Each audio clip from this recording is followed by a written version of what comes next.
On August 8, 2007, in the sweltering heat of a Florida summer, Amanda Lewis, a 27-year-old nurse's aide, returned home around 7 a.m. after finishing her night shift at the hospital.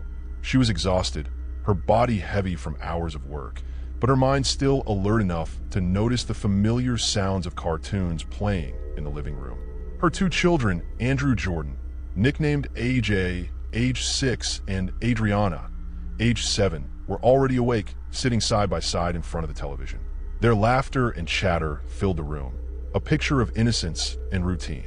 Upstairs, Amanda's stepson, Alan Michael, a 14-year-old teenager, was still asleep in his bedroom, oblivious to the unfolding day. Amanda slipped into her role as mother almost automatically. She prepared breakfast for the children, tidied up the kitchen, and tried to restore some order to the house. Despite her fatigue, she moved quickly, driven by habit and responsibility.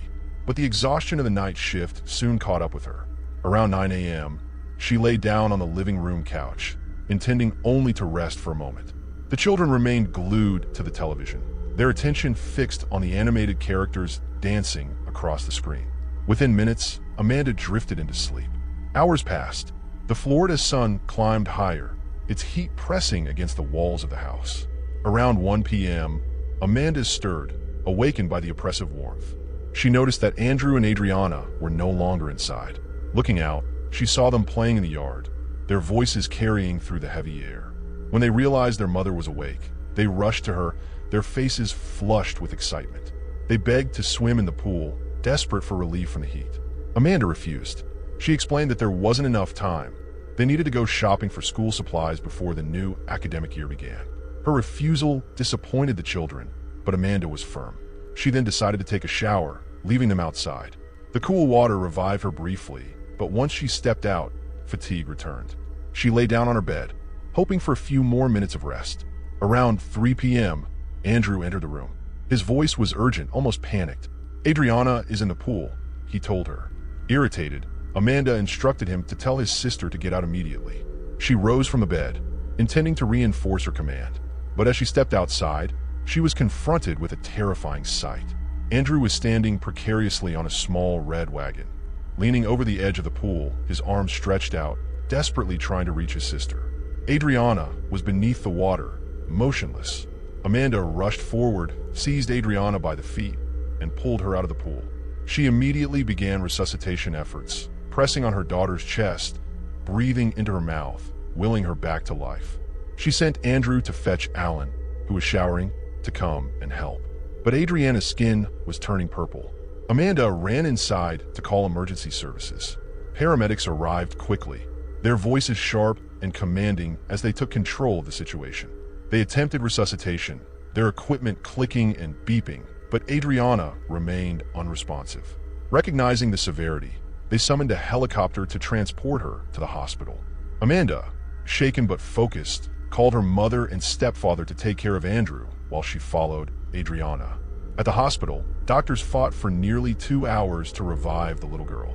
They tried every possible intervention, but at 6 p.m., Adriana was pronounced dead.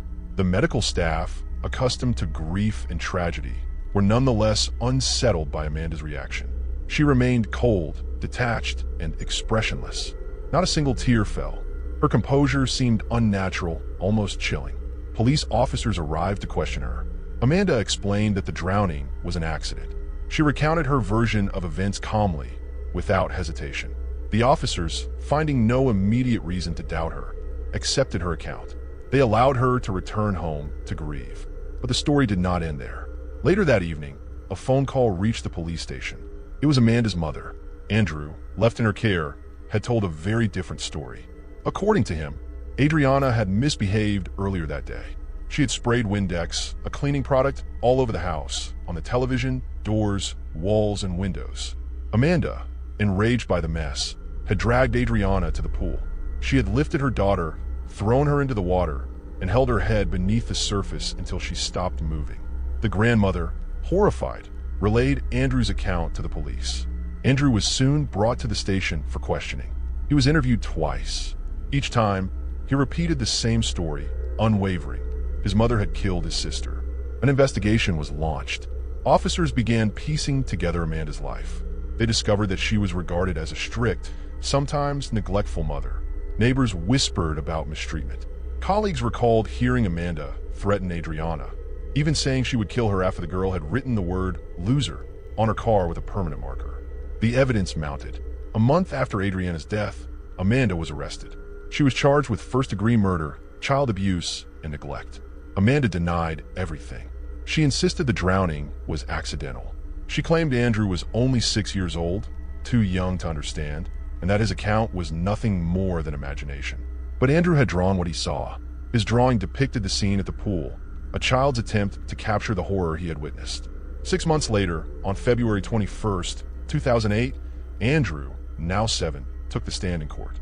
His testimony was clear, consistent, and devastating. The courtroom was tense. Jurors listened intently as Andrew described his mother's actions. His words carried the weight of truth, unshaken by cross-examination. After 2 hours of deliberation, the jury returned with a verdict.